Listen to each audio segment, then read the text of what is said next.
کسان کے گھر میں ایک چڑیا پلی ہوئی تھی۔ وہ انسانوں کی بولی جانتی تھی اور جو کچھ دیکھتی تھی وہ بیان کر دیتی تھی۔ کسان اس کو بہت پسند کرتا تھا۔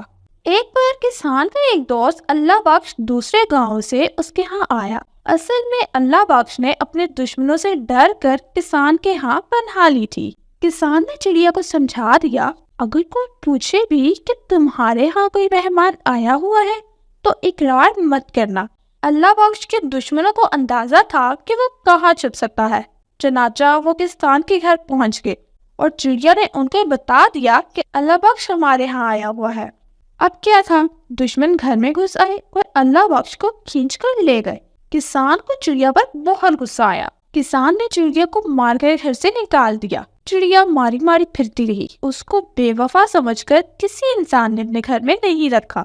اس پریشانی میں اس کی ملاقات ایک طوطے سے ہوئی۔ چڑیا نے اپنی کہانی سنائی اور طوطے کو مشورہ دیا کہ وہ کسی انسان کے گھر میں نہ رہے۔ طوطے نے بڑے اعتماد سے کہا، زندگی گزارنے کے لیے عقل سے کام لینے کی ضرورت ہوتی ہے۔ میں تمہیں اس کسان کے گھر میں رہ کر بتاؤں گا۔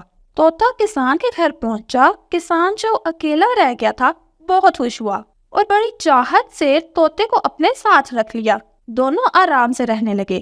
کسان جو کہتا طوطا اسے دہراتا، لیکن جو کچھ دیکھتا اسے منہ سے نہیں نکالتا۔ ایک دن طوطے کو چڑیا ملی تو اس نے طوطے سے حال و احوال پوچھا۔ طوطا بولا، اللہ کا شکر ہے، بڑے آرام سے گزر رہی ہے۔ چڑیا نے حیرت کا اظہار کیا اور طوطے نے اس کو سمجھایا، میں زیادہ نہیں بولتا، اپنے ساتھی کا بھید نہیں کھولتا، جو کچھ میرا مالک کہتا ہے میں وہی کرتا ہوں۔ چڑیا نے کہا، ابھی کتنے دن گزرے ہیں، ابھی تو تمہاری آب بوگت ہو رہی ہے، دیکھنا ایک دن کسان تمہیں نکال باہر کرے گا۔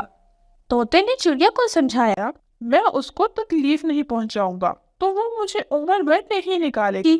اب چڑیا کو سمجھ میں طوطے کی بات آ گئی اور اس کو اپنی غلطی کا احساس ہو گیا۔ تو بچوں، امید ہے آج کی کہانی آپ کو پسند آئی ہوگی۔ ملتے ہیں نیکسٹ ویڈیو میں، تب تک کے لیے اللہ حافظ۔